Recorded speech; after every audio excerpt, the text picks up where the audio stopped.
আরে বাহ, তুমি কাল আমাকে বললা তোমার নাকি মাথা ব্যথা করতেছে, এই জন্য নাকি কথা বলতে পারবে না। আর আমিও তোমাকে বললাম ঠিক আছে ঘুমাও। আর যখন আমি রাত 3টার দিকে তোমাকে কল করলাম, তখন দেখলাম তুমি অন্য কারোর সাথে কথা বলতেছো। এই তুমি ঘুমাচ্ছিলে, এই তোমার মাথা ব্যথা। বিশ্বাস করো, আমি রাতে ঘুমাচ্ছিলাম। আমার আম্মুর ফোন বন্ধ ছিল, আর আমার আঙ্কেল খুবই অসুস্থ। তাই আন্টি আমার নাম্বারে কল দিয়ে আম্মুর সাথে কথা বলছে, তাই এনাদের কল পেয়েছো। আমি সত্যিই ঘুমাচ্ছিলাম। প্লিজ তুমি আমার সাথে আর মিথ্যে কথা বলবে না।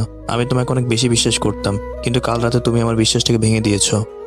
বিশ্বাস করো জয়, আমি সত্যিই ঘুমিয়ে পড়েছিলাম। আমার প্রচণ্ড মাথা ব্যথা করতেছিল, আর এখনও মাথা ব্যথা করতেছে।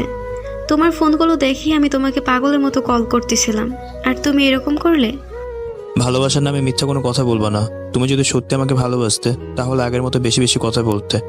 আমাকে একদমই সময় দাও না, সব সময় ব্যস্ততা দেখাও। তুমি আমাকে ভিন্ন রকম সমস্যা দেখাও। এভাবে কি সম্পর্ক হয় নাকি? তুমি তো আমার কোনো কথাই শুনতেছো না।